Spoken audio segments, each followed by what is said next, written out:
Iran যুক্তরাষ্ট্রের যে যুদ্ধ বিমান ভূপাতিত করেছে সেই বিমানের এক নিখোঁজ ক্রুকে খুঁজে বের করতে সাধারণ নাগরিকদের বিশাল অঙ্কের পুরস্কার দেওয়ার ঘোষণা দিল দেশটির এক টেলিভিশন চ্যানেলের সংবাদ উপস্থাপক এক ঘোষণায় বলেন, সামরিক বাহিনী নিখোঁজ মার্কিন ক্রুকে খুঁজে বের করতে অভিযান শুরু করেছে।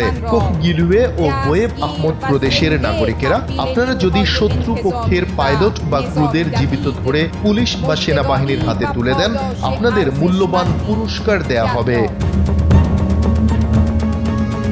কোহ গিলুয়ে ও বোয়েব আহমদ প্রদেশটি মূলত একটি দুর্গম পাহাড়ি অঞ্চল, যা প্রায় 15,500 বর্গ কিলোমিটার জুড়ে বিস্তৃত। JBS holdings limited.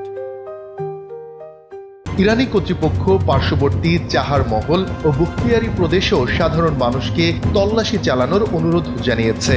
এছাড়া টেলিভিশনের স্ক্রিনে এক বার্তায় সন্দেহজনক কাউকে দেখা মাত্রই গুলি করার আহ্বান জানানো হয়েছে। পুরস্কার ঘোষণার পর স্থানীয় অনেক নাগরিক নিজেদের ব্যক্তিগত গাড়ি নিয়ে দুর্ঘটনাস্থলের দিকে রওনা হয়েছেন। তবে ইরানের সশস্ত্র বাহিনী সাধারণ মানুষকে সতর্ক করে বলেছে, কেউ যেন ওই পাইলটের সঙ্গে কোনো রকম দুর্ব্যবহার না করেন। ইরানের রাষ্ট্রীয় সম্প্রচার মাধ্যম IRIB এক বার্তায় জানায়, দক্ষিণ পশ্চিম ইরানের অনেক মানুষ পাইলটকে ধরার জন্য দুর্ঘটনাস্থলের দিকে ছুটে গেছেন। তবে তাদের নিশ্চিত করতে হবে যেন ওই পাইলট কোনোভাবেই লাঞ্ছিত না হন। অন্যদিকে আন্তর্জাতিক গণমাধ্যমগুলো জানিয়েছে, কোহ গিলুয়ে ও বোয়েব আহমদ প্রদেশের গভর্নর ওই অপরাধী মার্কিন পাইলটকে ধরিয়ে দেওয়ার জন্য 10 বিলিয়ন দুমান বা প্রায় 50,000 পাউন্ড পুরস্কারের প্রতিশ্রুতি দিয়েছেন। এমন এক সময় এই ঘটনা ঘটল যখন ইরান ও যুক্তরাষ্ট্রের মধ্যে যুদ্ধবিরতি আলোচনায় স্থবির হয়ে পড়েছে। মার্কিন প্রেসিডেন্ট ডোনাল্ড ট্রাম্পের কড়া হুঁশিয়ারি সত্ত্বেও ইরান আলোচনায় বসতে অস্বীকৃতি জানিয়ে আসছে।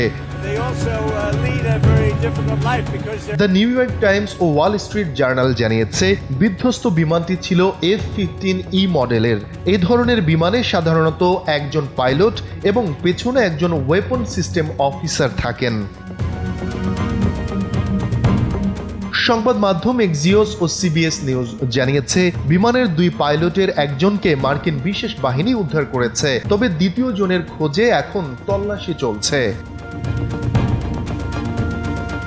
সামাজিক যোগাযোগ মাধ্যমে ছড়িয়ে পড়া ভিডিওতে দেখা গেছে, মার্কিন হেলিকপ্টার ও অন্যান্য বিমান নিখোঁজ সেনার খোঁজে ইরানের ওই পাহাড়ি এলাকার অনেক উঁচু দিয়ে চক্কর দিচ্ছে। শফিকুল ইসলাম শান্ত, NPB।